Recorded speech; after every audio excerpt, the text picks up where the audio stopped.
Hello?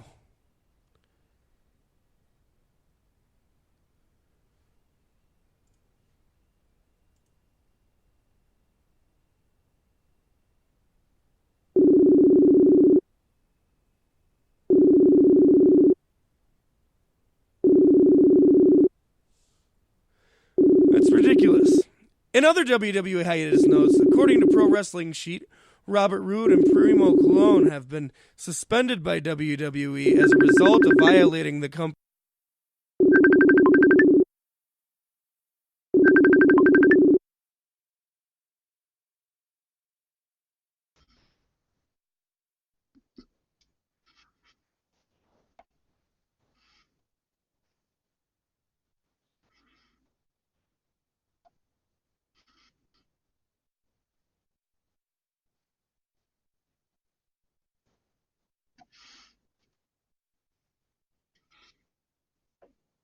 World Wrestling Console.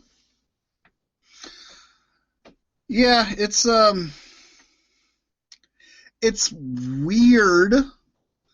I guess they just allegedly they randomly drug test people, so I guess Primo got a random drug test. I don't know if they fly him up to pee in a cup or if they send a cup down to him or what they do there. But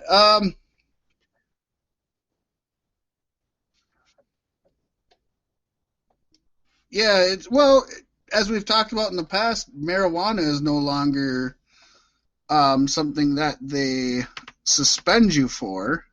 They just fine you. I'm guessing it's steroids. That's the easy go to. So I'm guessing it's steroids. Have you seen his body? Oh my gosh! How does he not strike you as a steroid guy? Well, that's true, but it doesn't mean just because he doesn't OD on steroids doesn't mean he doesn't take some while he's working out in the gym. Jinder Mahal is like a worst case scenario. He's the poster boy for why you shouldn't do it. Yeah, exactly. He could be using just like human growth hormone or something, when he goes to work out. Which I guess is now the hot button topic, and I'll just give my opinion here, which I think I've talked about in the past, and I think you have too. I'm not against it. I have no problem with wrestlers using steroids, at least semi-safely, because it doesn't affect the outcome of a match in the least.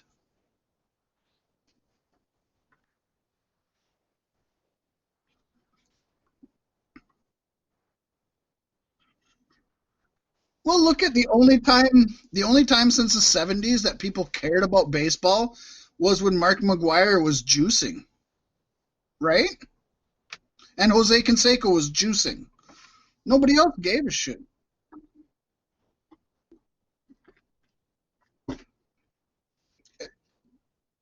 Yeah, let them take testosterone if they want. Yeah, I'm not against it. I think, as with everything in life, and that includes video games and fried foods and cigarettes and even exercise, everything in life you have to do in moderation. So yes, anything is negative if you do it too much, but I have no problem with wrestling. Was awesome. Yeah, honestly, I mean that's a proven fact. He failed for steroids. That's a proven fact. So that's a hot button issue. We don't need to get into it now, but that was just my opinion on it. And yeah, you feel the same way I do.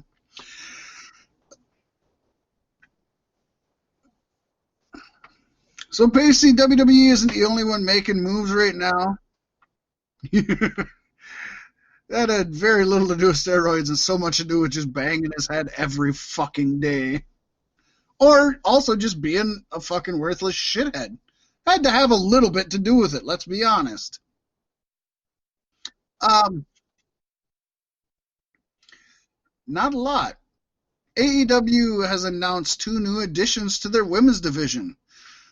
First is Big Swole, who made her AEW debut at All Out back in August, Pasty.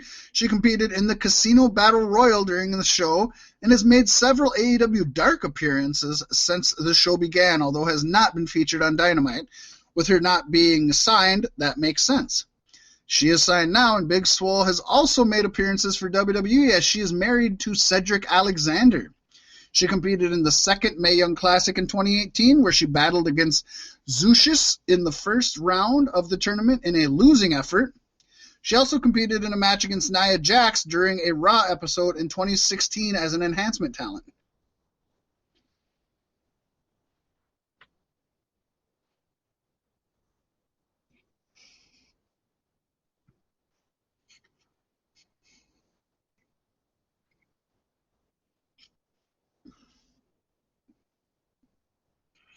That's badass.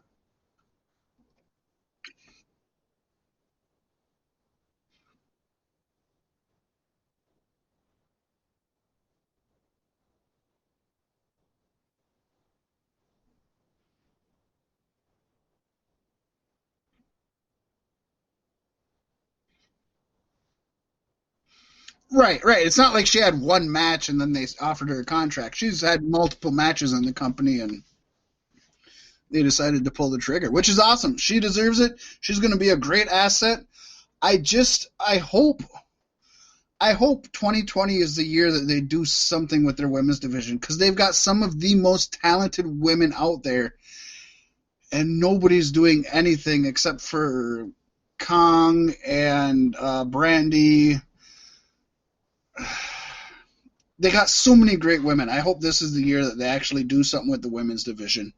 Maybe they need I don't want them to have a second show for women because to me that demotes them. But they need to find some way to highlight their women and not just have matches. Like give them storylines, give them personalities, give them highlights, give them backstage vignettes. Let them main event. Don't do that. Again, that demotes them though. Why are they the She Elite? Why don't they take over being the Elite? Why don't all the women be on being the Elite and we don't see the Bucks or Cody anymore? I'd watch that. I see enough of the Bucks and Cody on the fucking show. Yeah, I don't want to demote them though. That's the thing. It's once you separate them, similar to Ring of Honor's Women of Honor, it's like once you separate them, it demotes them. Now, that's not to say a company that is their own, such as Shimmer, Shine, and Stardom, that started to be a women's company. To me, that doesn't demote them because that's what it's for.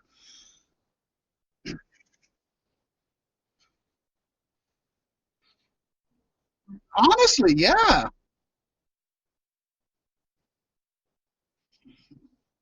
Yep. If that's not, yeah, if you're not going to do much with them, have 10 great wrestlers.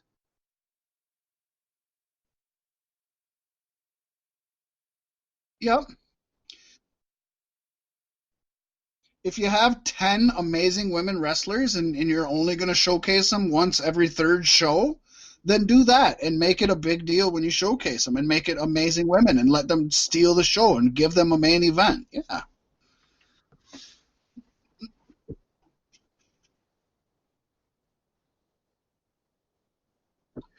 Oh,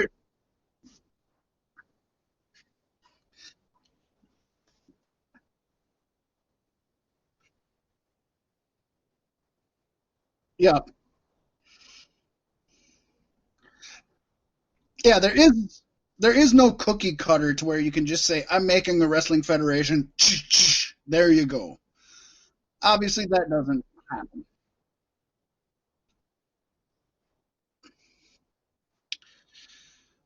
We're going to find out in 2020.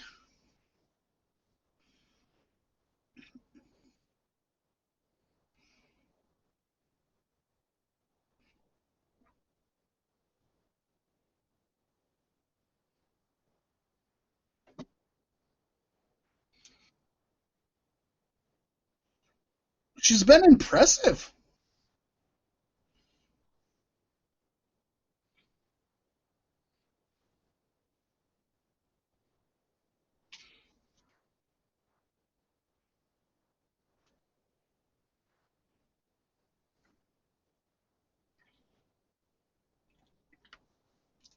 Yeah, this is almost a perfect example of what we're talking about. Here's a rookie.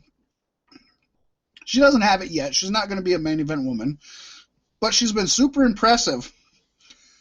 But when she's on AEW TV on Dynamite, they're not delving us into her backstory. They're not letting us know about her. They're not explaining why we should love her. Yeah, and they call the match good. I'm not saying they don't. They call the match well.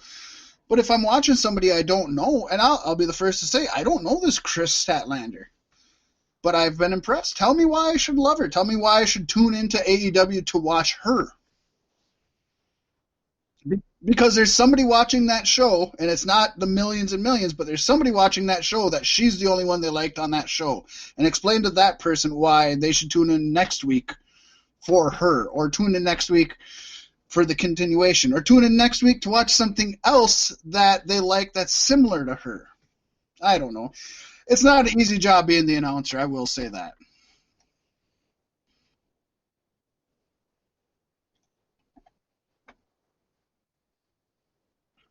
Exactly the exact same. Yes, they were.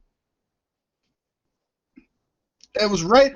That sounds right-ish. Correct. Yep. In your 18 to 35 male demographic, they had the exact same, and that's the one that advertisers covet. So the battle's on. No, it doesn't. No, it doesn't. No, it doesn't. And we got to go back to the Monday Night War thing. That means that that number of people, maybe plus 5% were watching because there's back and forth action. It's not that everybody that watched AEW Dynamite never watched NXT and everybody who watched NXT never watched AEW Dynamite. A lot of those people are cross promotional viewers. People, that's a big, yeah, that's a big problem people had with the Monday Night Wars when they were like, "Oh my God, there were 7 million people watching WCW and there were 6 million people watching WWF." No, there fucking wasn't. There was 6 million people watching both of them. So yeah, ratings are very iffy and weird. But the fact is, it's awesome that two of the best wrestling promotions right now are neck and neck. So it's forcing them to put their best foot forward, and they're good. Those are good numbers. Like I brought up the in-ring house in AEW. They're making good TV numbers for TNT that they're on. Those are awesome numbers, and they're not going anywhere. They're not losing TNT anytime soon. They're bringing in people to watch them.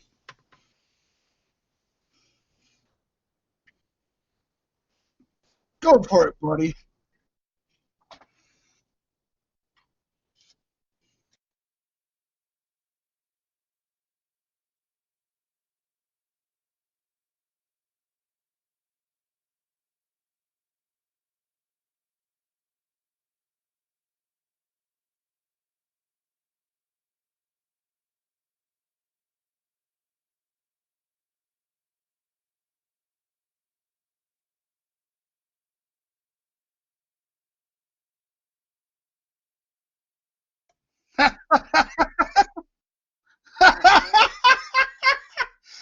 Oh, and SmackDown's their flagship show right now. Oh, that was boy, doesn't that give you it all? They're not bringing back old school fans who have left. Let's say that. And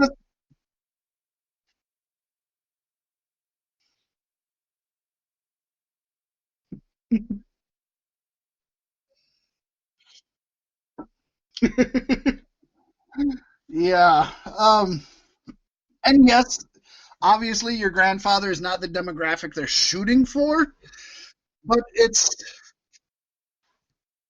yeah, it's sad that when old school wrestlers can't come in and appreciate, or old school wrestling fans can't come in and appreciate it. That's sad.